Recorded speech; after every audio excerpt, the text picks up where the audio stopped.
friends, good to see you. My name is Miss Melissa, and here with me I have Miss Tierra. Hello, everyone. and we are teaching artists from the Quinnen Street Project. The Quinnen Street Project brings theater into your classrooms, and today we are bringing you theater through these wonderful cameras that we have in front of us. This is a playwriting lesson, and you will have 5 lessons with us. In these lessons, you will learn all about playwriting, including the 5 W's from playwriting, which is the who, the what, the where, the when, and my favorite W, the why. And today is going to be the who. We are going to learn about how you figure out who is in your stories, which is going to be really fun. But before we do any of that, we are going to do a quick warm up because you have to make sure that your bodies, your voices, and especially your imaginations are warmed up to write stories. So everybody please give all of your focus to Miss Tierra. Fantastic. So actually, as a quick vocal warm up, go ahead and give me a big yawn.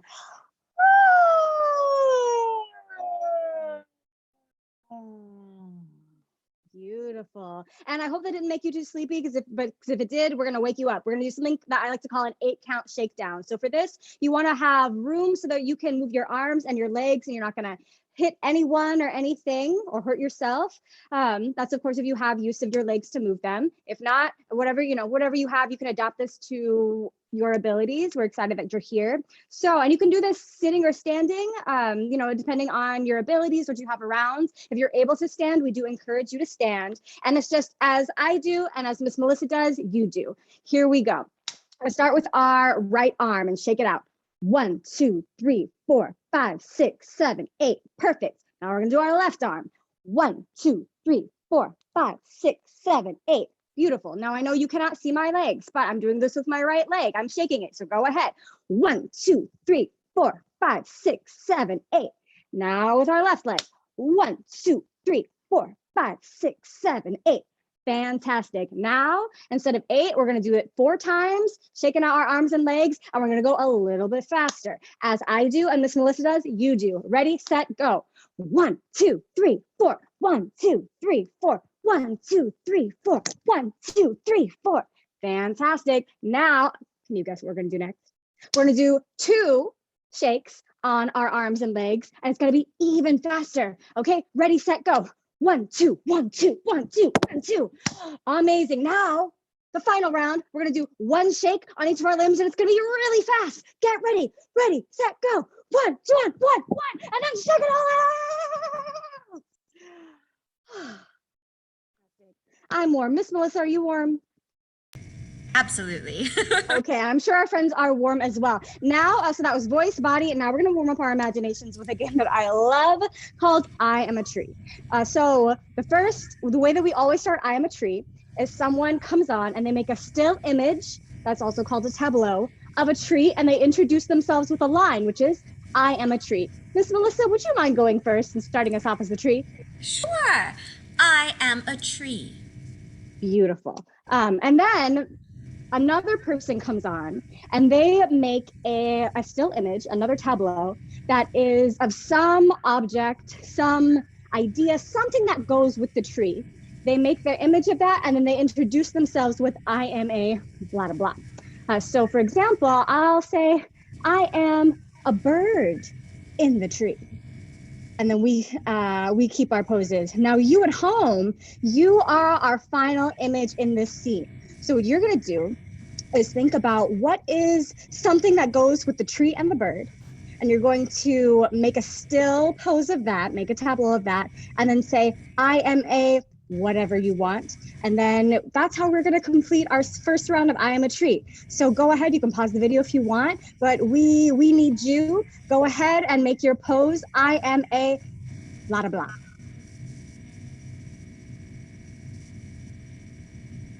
Amazing. Let's clap for them, clap for them, clap for them.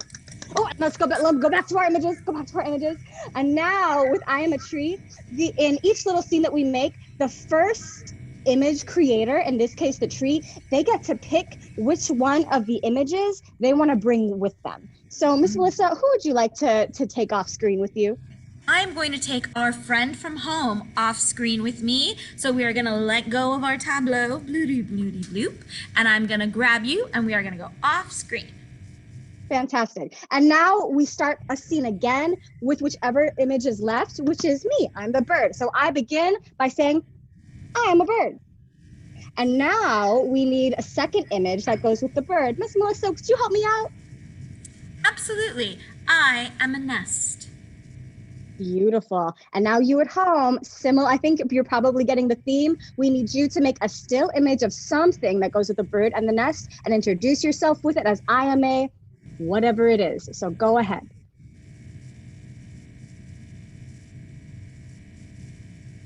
Fantastic, fantastic, fantastic.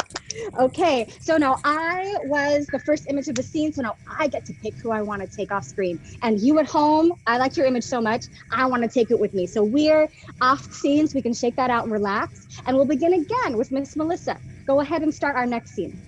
I am a nest. And then I'll jump in next. I am an egg in the nest. And next is you at home. Go ahead, make your image and give us your line. I am a something that goes with the nest and the egg. Fantastic, fantastic, fantastic. Beautiful. Okay, let's just do one more round for our warm up because I want to make sure that we have time to learn about the characters that we're going to be making today. So I believe Miss, yes, right? Who would you like to take off screen? I think I want to take our friend from home because I loved your image so much. We're going to go. We're going to shake it all out. And then Miss Tierra, whenever you are ready. Right. I am an egg. I'm going to go next. And I'm going to say, I am a turtle. And now you at home, you get to go ahead and complete our scene.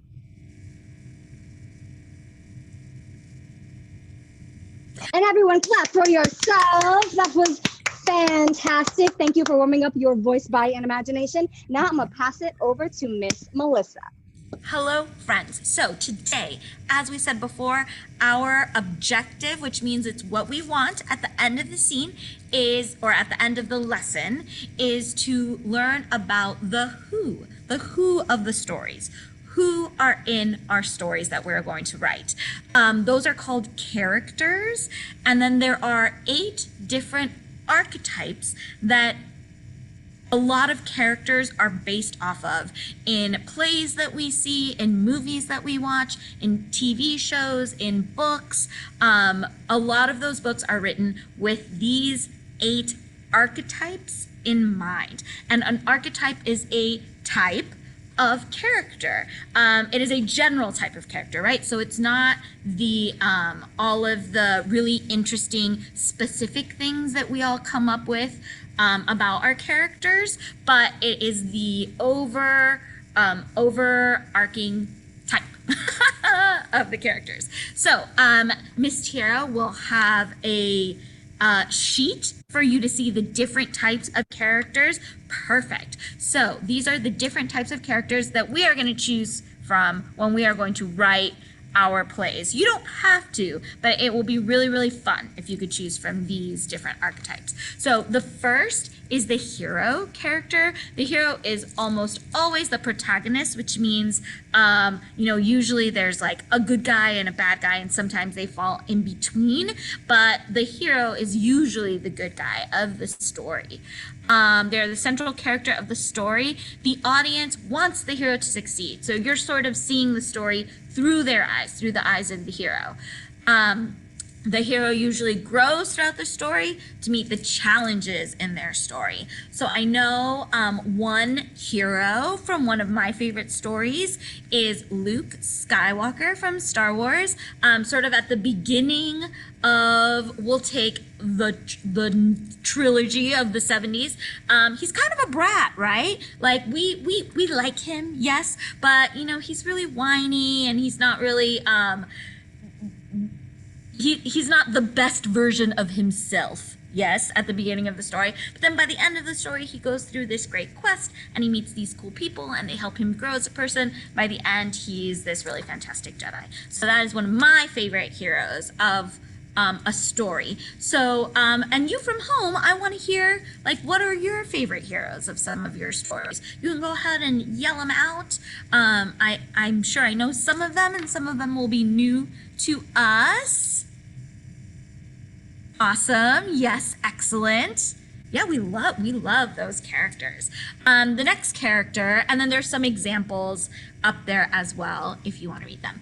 And then the next character is the mentor character. The mentor is usually this is usually, right, but we can change stuff if we want, is usually an old bearded man who assists the hero by offering advice, assistance, or with a gift. The character is older and wiser, but for some reason needs the hero to complete the adventure, right? Why can't the mentor do it? I don't know. There's a reason though. Okay, so why don't you, Miss Tierra, yes. What is an example of a mentor from one of your favorite stories? One mentor character I think that doesn't fit the sort of classical archetype description is, I don't know if maybe some of you at home like anime. One of my favorite animes is Sailor Moon, and the character Luna the cat is a mentor. Like, she comes to the character who becomes Sailor Moon to let her know that, like, hey, you're actually someone with a special gift, and always helps her throughout her journey. So that's one idea that I can think of that I wanted to share because it's one of my favorites. Oh, fantastic. Yes. And how about you at home? Go ahead, shout them out. Who are your favorite mentors in your favorite movies? Wonderful, wonderful. All right, so next we have the ally character archetype. The ally is a character who assists the hero on the adventure. The adventure might be too difficult for one person to overcome, and the ally helps the hero succeed by providing something the hero lacks, such as knowledge, a distraction, or just an extra pair of hands. So, how many of you at home, go ahead and shout out some of your favorite allies? Yes, the first one that came to my mind while I was reading that, and I actually don't know this story very well, but that is how big of an impression this character had on me when I first watched this movie, because I don't even know the story very well, but I know that there's Frodo and Sam from that Lord of the Rings thing. And Sam was always there for Frodo, even when Frodo maybe wasn't that nice to him. He was always there and a good friend and really helped him along the way. So how about y'all at home? Who are some of your favorite ally characters, the best friend characters? Awesome, awesome, excellent. All right, so next we have Herald character archetypes.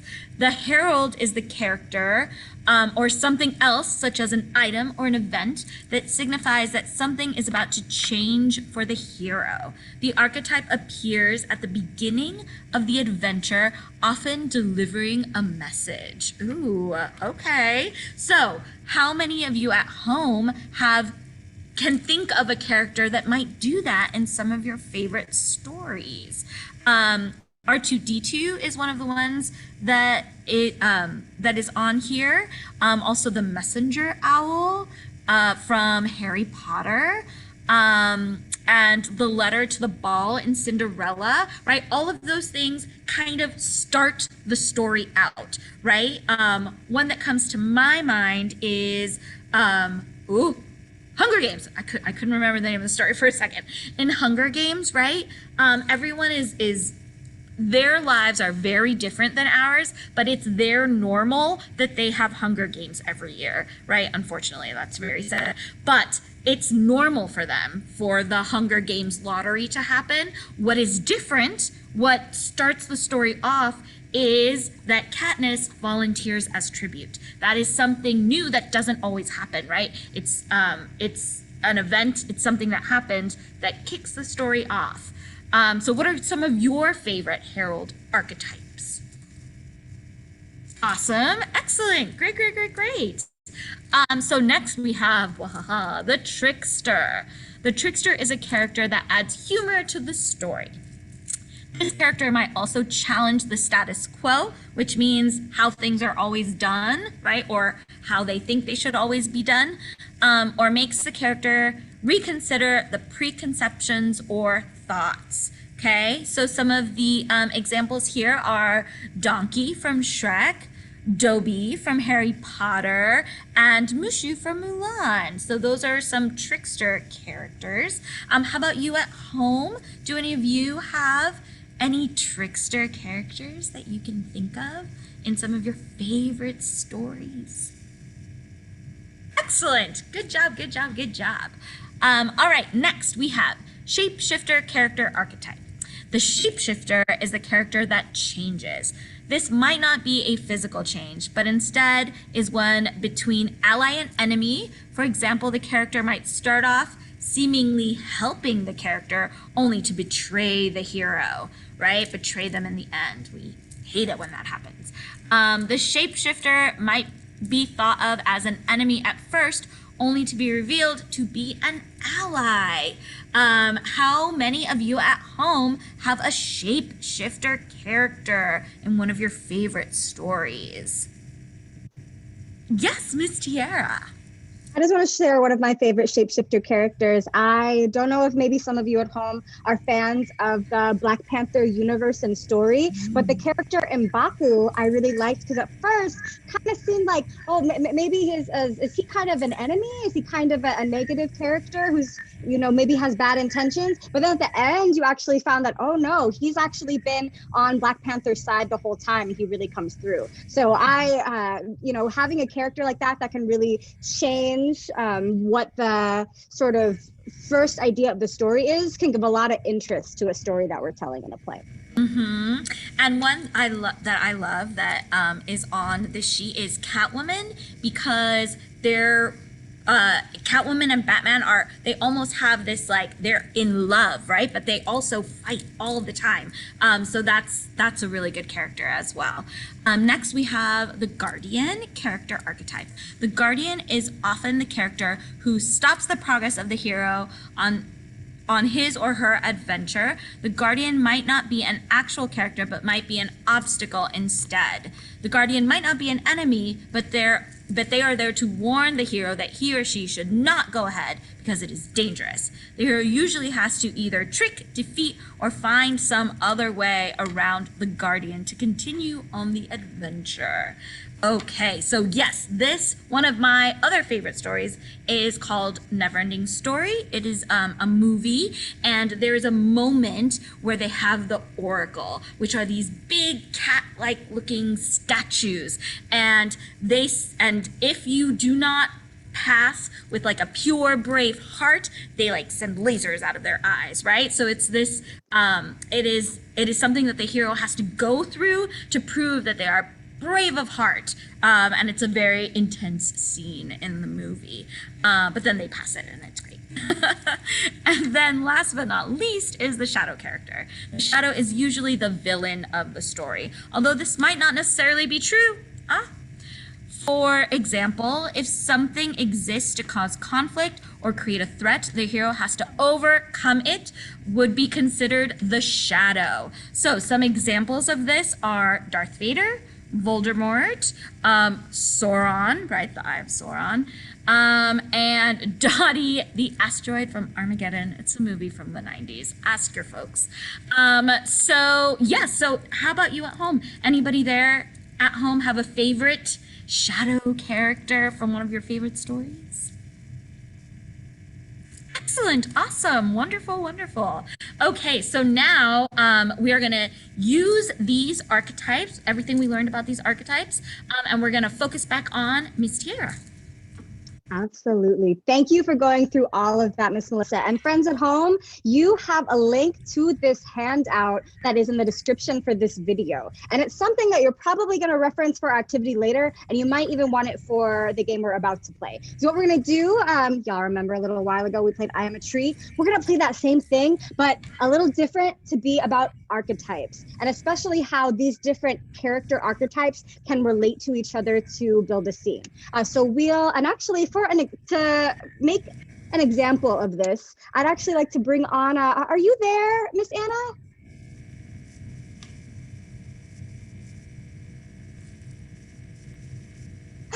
Oh, you are. Hello, hello, hello. All right.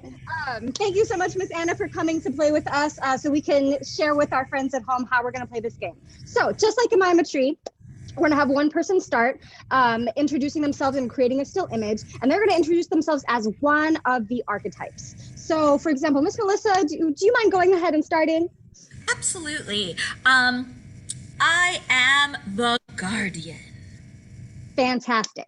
Next, we're going to have a character come on, make a still image of a different archetype, and they're going to introduce themselves as their archetype, and also share an action that they're doing in relationship to that first character. Miss Anna, would you mind showing our friends at home what I mean by that? Sure. Excuse me.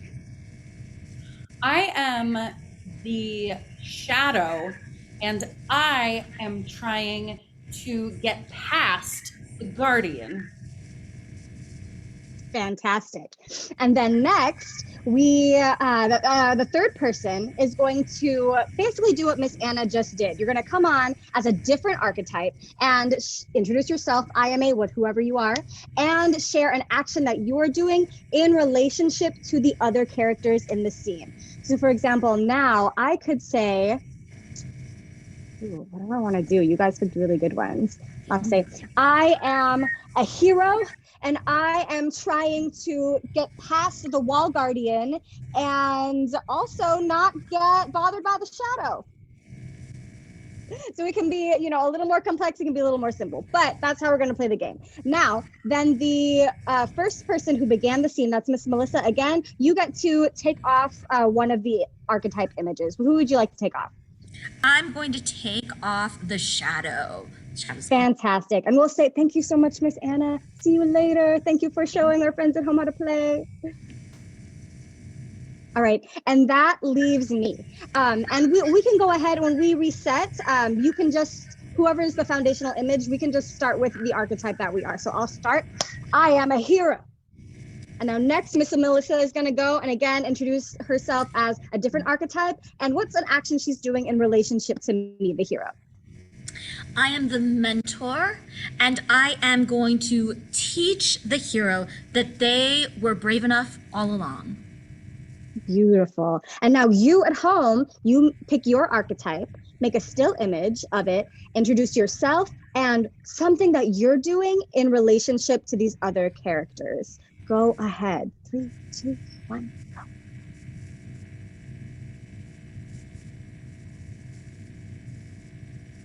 Amazing. Clap, clap, clap, clap, clap, clap, clap, clap. And of course, since this is a video lesson, if you ever want more time, you can just press pause. If you want to go ahead and do that again, you can rewind. It's all good. Let's go back to our poses. Excuse me. All right, my character began that little scene. So as the hero, I am going to take my friend at home because I really liked your image. So we're going to go off, shake that out. Miss Melissa, you can go ahead and start. I am the mentor. Okay, I'll go next. I am an ally who is going to ask the mentor, how do I help the hero who's in trouble? And now you at home, come on, introduce yourself as a different archetype and say something that you're doing in relationship to us in the scene. Go ahead.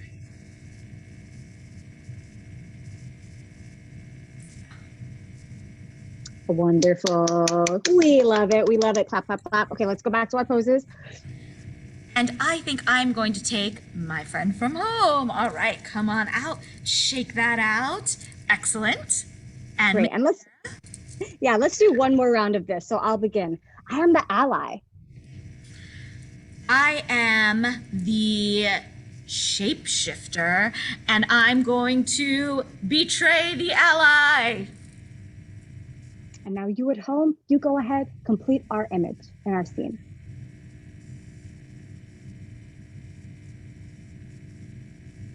Inspired, fantastic, very original and creative. We love it, we love it. Clap, clap, clap. Thank you so much for trying that on. That was really, really fun. And just a way for us to begin playing with these different archetypes for characters. And without skipping a beat, I'm gonna pass it on to Miss Melissa. So our final thing today before we leave is we want to start writing our stories, because this is a playwriting lesson plan. So we want to start, and the way that we are going to start is we're going to think about the archetypes that we just learned about. You don't have to use them, but it'll be really fun if you do. And we are going to start writing our characters. We're going to think of 2 characters, and we're going to think about their bios, which means like we're just going to think about them and we're going to write about them. So it is linked underneath. So Miss Tierra will also show you what those playwriting scripts look like, but that is linked underneath for when you want to do it. So this is what you're going to do. For character 1, you're going to come up with a name, any name in the world. You can make it up. It's going to be great. Number 2 is you want to think what age they are, because when you write about like little kids, you're going to use very different language and very different archetypes maybe than when you write about like an old person. Yes. Also, what archetype are they? What archetype do you want to write about? And then that's going to be it. We're going to skip what do they want. We're going to save that for later. And then you're going to do the very same thing with number 2.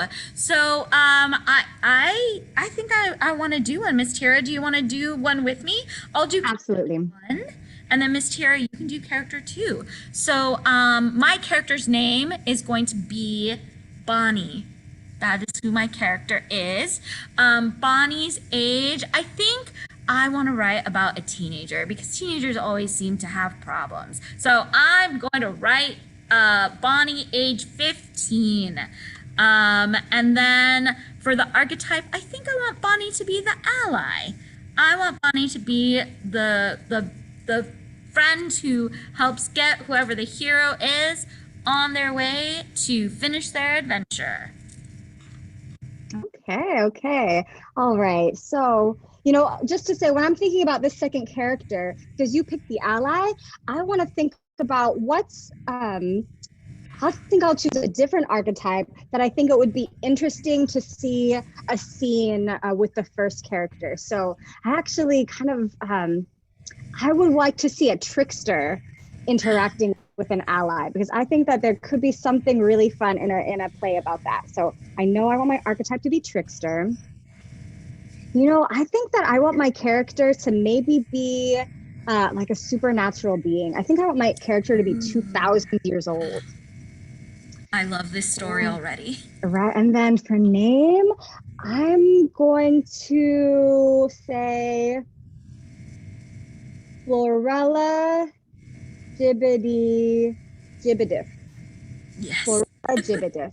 Yeah. And it's also just to say, in terms of when you're brainstorming, sometimes, Miss Melissa did it top to bottom. If you have ideas in a different direction or a different order, that's totally fine too.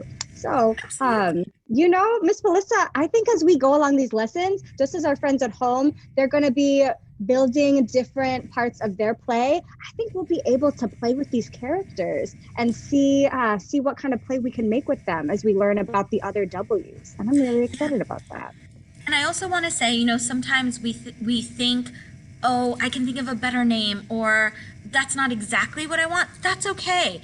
I say fill it out, and you can always change it later, right? But we do want you to at least make one choice that doesn't have to be your final choice, right? Just one choice to get sort of your imagination thinking about it, right? Okay, thank you so much, friends. It was so much fun hanging out with you for this past 20 minutes, and I can't wait to hang out with you for our next lesson, lesson number 2. But that's it. Thank you so much.